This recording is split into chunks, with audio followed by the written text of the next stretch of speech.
2014 में जिन लोगों ने इसमें 1 लाख रुपए लगाए थे उन लोगों को प्रेजेंट टाइम में 1.34 करोड़ रुपए मिले हैं। बहुत ही हैवी रिटर्न इस कंपनी ने दिया है। जिन लोगों ने 5 साल पहले इस कंपनी में 1 लाख रुपए लगाए थे उन लोगों को 6.5 लाख रुपए का रिटर्न मिला है। मैं बता दूं, ये शेयर मार्केट में 6 रुपये प्रति शेयर का डिविडेंड भी इसने दिया है।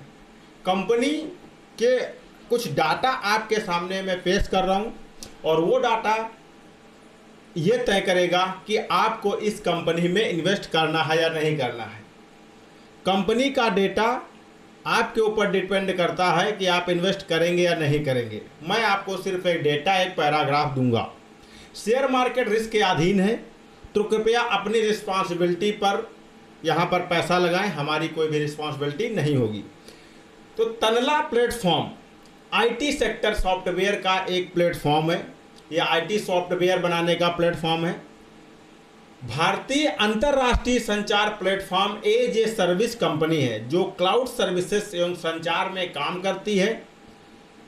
11 साल पहले 3.90 पैसे का शेयर था, आज की डेट में 672 के लगभग पहुंच चुका है।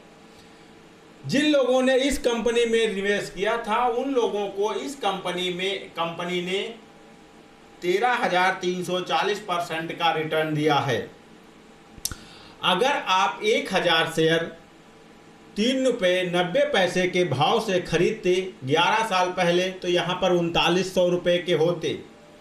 लेकिन अगर आप प्रेजेंट टाइम में 1,000 शेयर 672 के हिसाब से बेचते तो यहाँ पर आपके 6,72,000 रुपये होते। यानी यहाँ पर लगभग आपको 66,800 रुपये का प्रॉफिट यहाँ पर हो जाता, मात्र 11 सालों में सिर्फ शेयर मार्केट में इन्वेस्ट करके। इस कंपनी ने 1 लाख रुपये पर 1.34 करोड़ रुपए का जो है बहुत बड़ा रिटर्न दिया है। मल्टी बैगर स्टॉक्स, यह इसी शानदार रिटर्न की वजह से ये मल्टी बैगर स्टॉक्स में इसकी काउंटिंग होती है और ये ज़बरदस्त एक प्रकार की कंपनी है।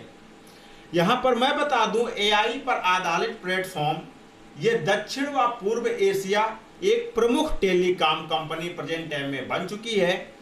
ये कंपनी के साथ शुरू किया गया बिजनेस आज की डेट में बहुत तेज़ी से ग्रो कर रहा है और आने वाले टाइम में ये जो है दोहरे अंकों में इसमें वृद्धि होगी। एआई पर आधारित प्लेटफॉर्म है ये एक प्रकार का। ये दक्षिण व पूर्व एशिया की प्रमुख टेलीकॉम कंपनियों के साथ काम भी इसने शुरू कर दिया है, जिसकी वजह से आने वाले टाइम में बहुत हाई रिटर्न देने के चांसेस इसके बन जाते हैं।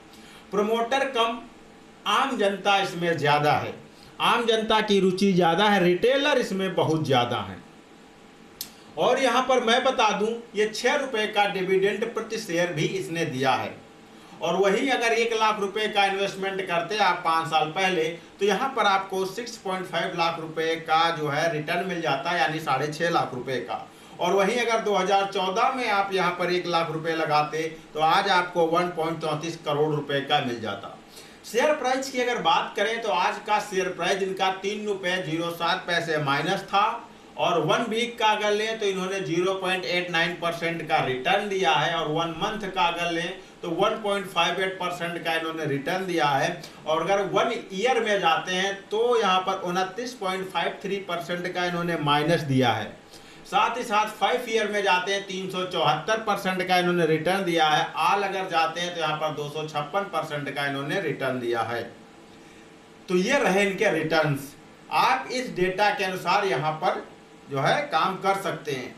कंपनी के क्या क्या पैराग्राफ देखे जाते हैं। पहला पैराग्राफ कि हमेशा कंपनी का रेवेन्यू बढ़ते क्रम में होना चाहिए। नंबर 2, कंपनी का नेटवर्थ बढ़ते क्रम में होना चाहिए। नंबर 3, कंपनी का प्रॉफिट बढ़ते क्रम में होना चाहिए। बट ये किस सिचुएशन में मैटर नहीं करता। जैसे कंपनी में एडवर्टाइजमेंट पर पैसा ज़्यादा खर्चा कर दिया, कंपनी ने दूसरा कोई यूनिट खोल दिया, अगर ये पैराग्राफ डाउन होते तो इसमें आपको ध्यान रखना है। कंपनी ने कोई दूसरा यूनिट खोल दिया है, कंपनी ने कोई दूसरी कंपनी खरीद ली है, कंपनी ने कहीं दूसरी जगह पे पैसा इन्वेस्ट कर दिया है, तो इन सिचुएशंस में भी आपको इसको नेगेटिव नहीं मानना है। साथ ही साथ यहाँ पर मैं बता दूं कि कंपनी के रिटेलर भी आपको देखने हैं और प्रमोटर भी देखने हैं। रिटेलर आपके जो है कम होने चाहिए, प्रमोटर ज़्यादा होने चाहिए। यानी प्रमोटर होते हैं जो कंपनी के मालिक होते हैं, तो कंपनी के प्रमोटर अगर ज़्यादा होंगे तो कंपनी बढ़िया चलेगी। साथ ही साथ आपको लोन चेक कर लेना है कि कंपनी के ऊपर कहीं ज़्यादा लोन तो नहीं है। साथ ही साथ यहाँ पर आपको ये भी ऑपरेटिंग प्रॉफिट मार्जिन भी चेक कर लेना है कितना दे रही है कंपनी।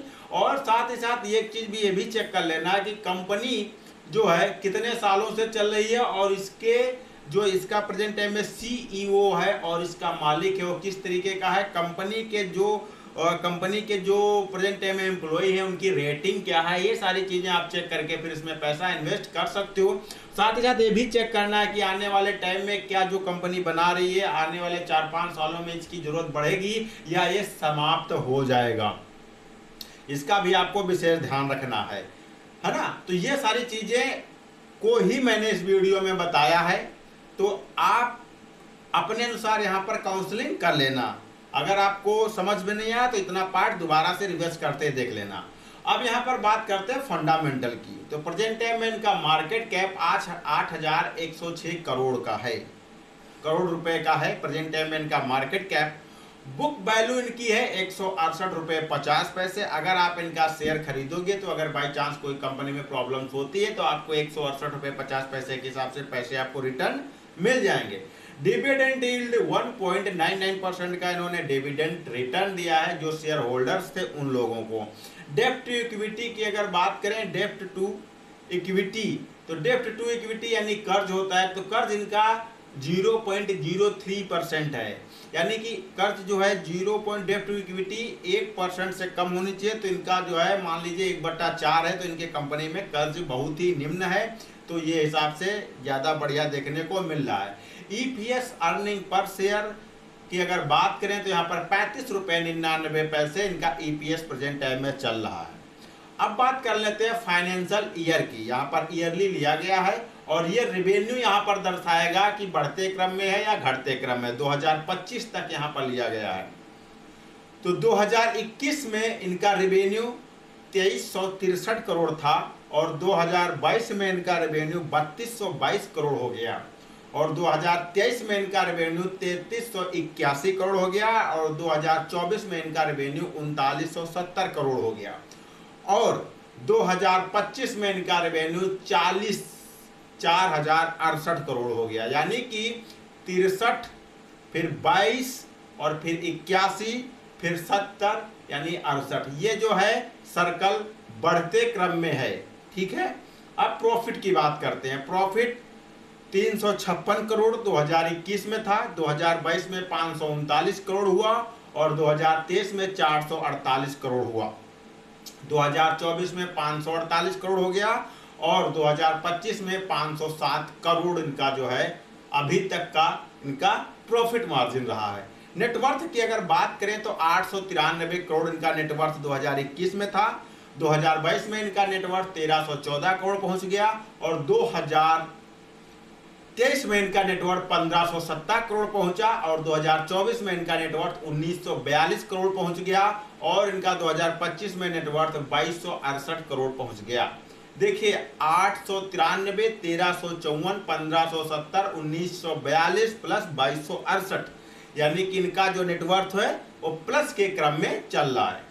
अब यहाँ बात कर लेते हैं शेयर होल्डिंग पैटर्न के बारे में। तो यहाँ पर रिटेल यानी कि जो खरीदने वाले और बेचने वाले रिटेलर यहाँ पर 46.25% है, प्रोमोटर यहाँ पर 45.49% है।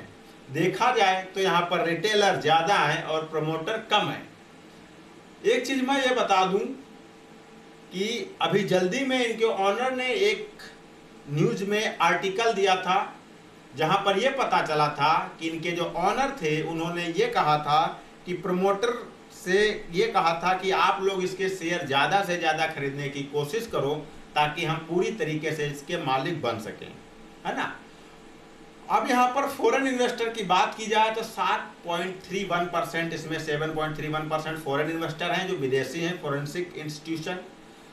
तथा इसमें म्यूचुअल फंड की अगर बात की जाए तो 0.78% म्यूचुअल फंड है। अदर डोमेस्टिक इंस्टीट्यूशन जो है, जो जिन लोगों ने पैसा इसमें खर्च किया है वो 0.17% है। तो यहाँ तक आपका शेयर होल्डिंग पैटर्न कंप्लीट हो जाता है। अब ऑपरेटिंग प्रॉफिट मार्जिन की यहाँ पर बात करेंगे, net worth profit, earning per share, ये सारी चीज़ों पे यहाँ पे बात करेंगे। तो इनका जो ऑपरेटिंग प्रॉफिट मार्जिन है वो 36.47% है। नेट प्रॉफिट इनका जो है वो 31.31% है, खर्चे और सर्विस काट करके। अर्निंग इनका पर शेयर यानी एक शेयर पर 3.89 की अर्निंग यहाँ पर हो जाती है। बाकी का अब बच रहा यहाँ कैश फ्लो और बैलेंस शीट, आपको खुद से चेक कर लेनी है। अगर आप कमेंट्स करोगे तो मैं वो चेक करके ला करके वो भी मैं आपको बता दूंगा। एक्सपर्ट के अनुसार जो है इसमें एक आर्टिकल में लिखा हुआ था कि जो ये कंपनी है वो प्रति वर्ष 12.57% का रिटर्न देगी। 12.5% का रिटर्न, 11.4% का रिटर्न, यानी 11.4 से लेकर के 12.5% तक ये कंपनी रिटर्न दे सकती है। सो मेरा नाम भूपेंद्र शर्मा है, मैं motivational speaker and business coach हूं। अगर यहां तक की जानकारी पूरी तरीके से आपको समझ में आ गई तो चैनल को सब्सक्राइब कर दो, वीडियो को लाइक कर दो और किसी एक आदमी के पास शेयर करना जिसको आप सबसे ज्यादा मानते हो, जिसके माध्यम से आपको वीडियो मिला उसे थैंक जरूर बोलना, क्योंकि उसने कुछ सोच समझ के आपको वीडियो सेंड किया है। मिलता हूं फिर किसी ऐसी ही अमेजिंग और फैक्टेबल वीडियो में, तब तक के लिए दीजिए इजाजत, नमस्कार।